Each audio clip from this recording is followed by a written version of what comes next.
Moussé ñu fekk monsieur le maire Momar Ciss ay stylo nekk ay fournitures scolaires yoo xam ne dañ ko jagleel tey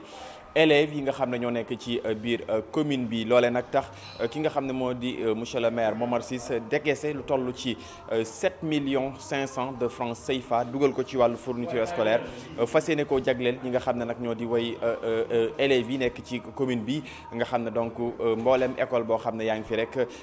dina nga jot ci li nga xam ne moo di fourniture scolaire yi nga xam ne donc le maire Momar Ciss daf ko jagleel ñi nga xam ne donc ñoo di élèves yi nekk ak ci commune bu Kër Moussé leneen li nga xam ne muy plateau technique boo xam ne rek dafa fas yéene donc yeesalaat bureau yi nga xam ne donc ñoo di bureau directeur yi que ce soit muy corps professoral bi ñoom ñëpp nekk ay matériels yoo xam ne tey monsieur le maire Momar Ciss daf ko fas yéene jagleel ñii nga xam ne rek ñoo di élèves yi nekk ci biir commune bu Kër Moussé gis ngeen donc ci matériels yi ay cahier ay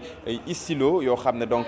ay stylo yu mucc ayib la yoo xam ne donc également dañ ko fas yéene jagleel élèves yi ngir concept bi nga xam ne tey moom le président de la République initié muy ubbi tey jàng tey mu nekk loo xam ne véritablement lu ñuy dëggal la ci commune bu Kër Moussé loolu waral nag monsieur le maire daal di jël lu toll ci 7 millions 500 ci francs CFA suñu koppar mu fas yéene ko dugal ko ci wàllu njàng ak njàngale ngir dooleel li nga xam ne moo di éducation fii ci commune bi waaye itam dëggal li nga xam ne tey moom la ñu fas yéene amal ci année scolaire bi muy ubbi tey jàng tey nga xam ne nag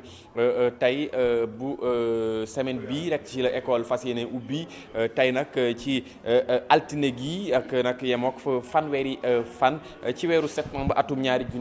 2024 ñu génne loobu ni toll jagleel ko ñi nga xam ne également tey ñoo di élèves yi mais jagleel ko également les directeurs d'école yi nga xam ne donc ñoo nekk ci biir commune bu Kër Moussé ñu bàyyi leen rek li nga xam ne rek moom ngeen di gis noonu ci image yi mais laata loolu ñu teewlu kaddu yi nga xam ne tey monsieur le maire Momar Ciss yëkkati na ko ginnaaw bi nga xam ne donc jagleel na élèves yi nga xam ne ñoo nekk ci biir commune am benn lot matériel jëm ci wàllu cahier fourniture scolaire mu toll ci une valeur de 7 millions 500 de francs CFA monsieur le maire Momar Ciss moom la ñuy teewlu. mënuñu wax ne lépp yemba na mais au moins am na début de solution maanaam am na lu fi nekk loo xam ne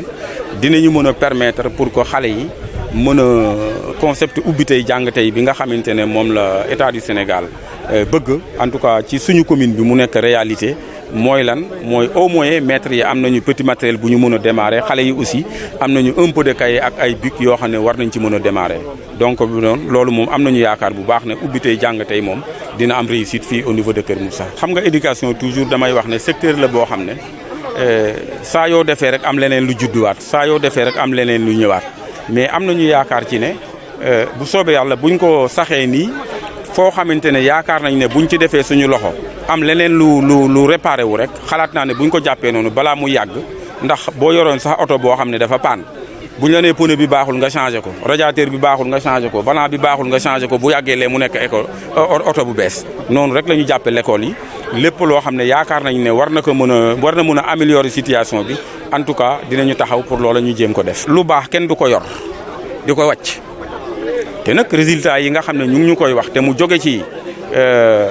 jóge ci kilifa yi ñoom ñu wax ko ñoom ñiy saytu wàllu njàng mi loolu daf ñu gën a ñaax pour ñii ñu am ñu gën leen a téye pour que ñi nga xamante ne aussi ñoo nekk ci ginnaaw aussi ñu gën a góorgóorlu pour ñu gën leen mën a téye fii ci biir commune bi. man ci sama bopp personnellement déplacé wu naa dem fa xool leen te école yooyu aussi jël nañu ay mesures pour que ñu réhabiliter leen nu mu gën gaawe muy école xodd ba déjà salle de classe man dem naa bi foofu gis naa ko bureau directeur bi gis naa ko mais xam naa ne fi may wax ak yéen nii sax jàpp naa ne entrepreneur bi nga xam ne moo ko war a liggéey war na ñëw. Palal aussi man maa déplacé wul sama bopp dem foofa xool ko gis aussi classe bi ni mu délabré te ay risque la pour xale yi yooyu yëpp incha allahu ragal nañ ne balaa njàng mi di mën a dem sori dina mën a fekk ñu réparé ko yëpp. ñun dañu jàpp ne école yëpp benn la parce que école yi fan la nekk biir Kër Moussa la nekk ñi fiy nekk suñuy doom la ñu xëy na nag loolu waxin la rek mais man je pense que du état du inspection bu ma nee état mooy inspection duñ ñu fekk. ñu dem ci benn lycée wala benn CM ñu manqué ay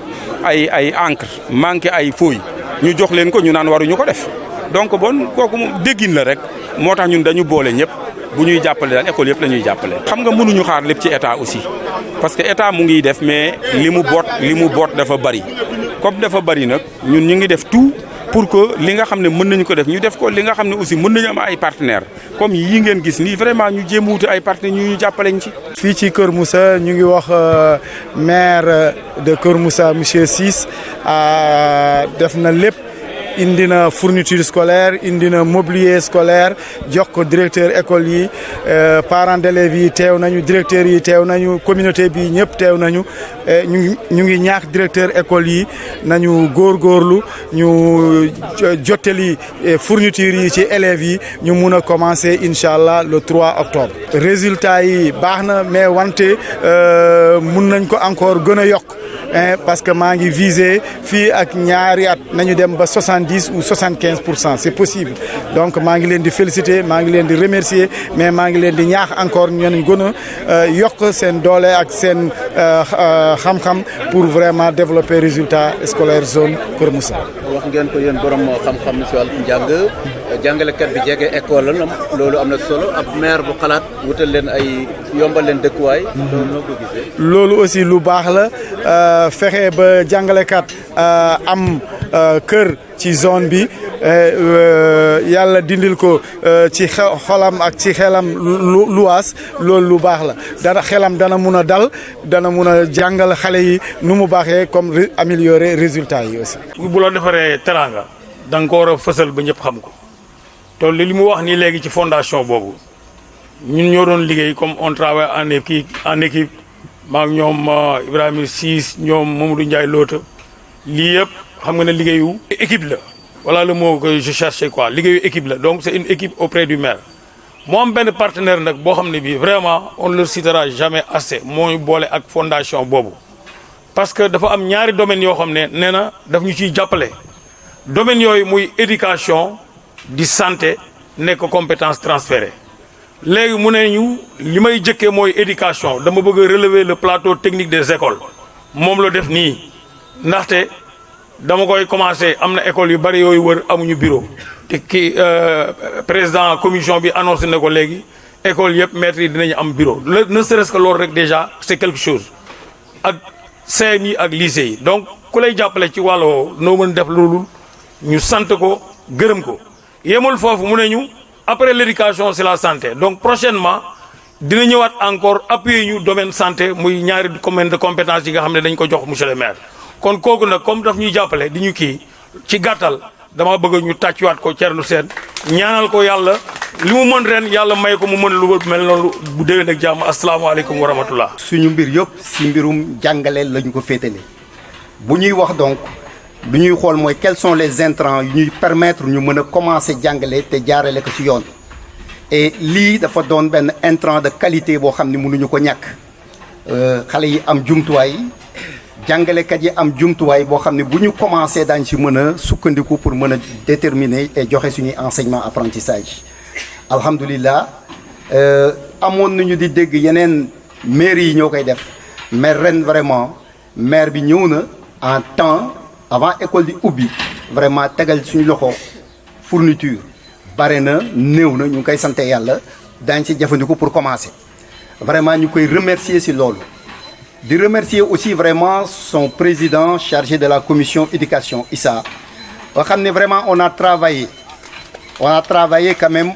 ak benn link ak moom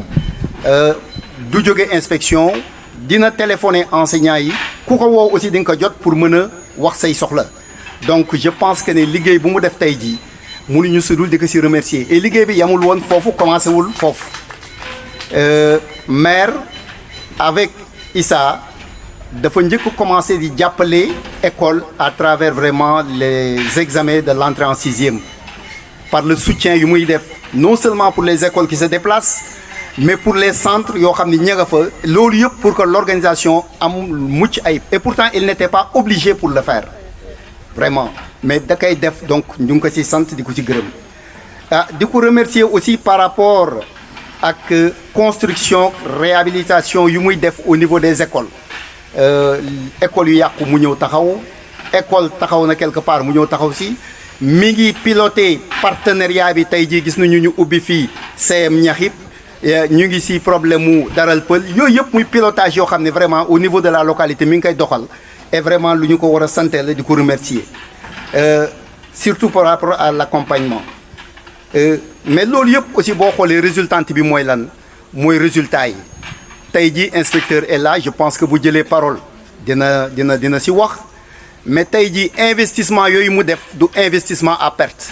parce que tey je pense que au niveau du CFE inspecteur dana ci ñëw nous avons un taux honorable au niveau du CFE aussi en fait de l'entrée en sixième taux honorable au niveau du CFE je pense que nous étions à plus de 50% et loolu yëpp tey boo xoolee ba ci biir zone u Kër Moussa en tout cas le district de Pout est en tête dans le département et la zone de Kër Moussa est en tête parmi le district de Pout et loolu yëpp donc c'est l'accompagnement boo xam ne duñu ko am et vraiment ñu koy remercier aussi les autorités nga xam ne c'est une compétence transférée mais ñoom xam nañu que c'est une compétence transférée te ñu ngi ci travailler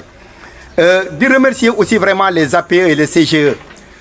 l'État a mis en place des structures pour le pilotage ce qu'on appelle l'école de la communauté cette école de la communauté vraiment c'est pour encore amener ce que c'est que la transparence mais toujours dans la vision et l'orientation que désigne effectivement le pilotage de l'école et je pense que loolu nit ñaa ngi ci liggéey et ñu ngi ci sant yàlla alhamdulillahi rabbil alamin vraiment investissement bi gis nañu ko bare na gis nañu mobilier bi muy loo xam ne nit ñi soxla woon nañu ko CREI bi dégg nañu ko si je pense 1300 paquets de craie blanche bare na lool mais je sais que c'est une goutte d'eau dans la mer parce que lu ñuy bind moo bare voilà donc il faudrait que les CG aussi à travers les PAV les plans volontaristes vraiment que ñoom aussi qu'ils s'investissent pour que les gens puissent avoir des ressources additionnelles en tout cas lu jëm ci mbirum budget de fonctionnement CAC c'est des fonds qui sont déjà budgétisés éligibles ñu tracé ko fu mu jëm et on fera ce qu'on pourra avec ça mais je sais que toujours du doy donc il faudrait que nit ñi def ci seen loxo donc vraiment may remercier ñëpp surtout vraiment di remercier encore le maire qui ne cesse encore de soutenir les enseignants et il fait tout pour que les enseignants demeurent moo tax il a des enseignants yoo xam ni c'est des enseignants de valeur des enseignants compétents des enseignants de qualité que je remercie et que je salue au passage vraiment monsieur le maire encore une fois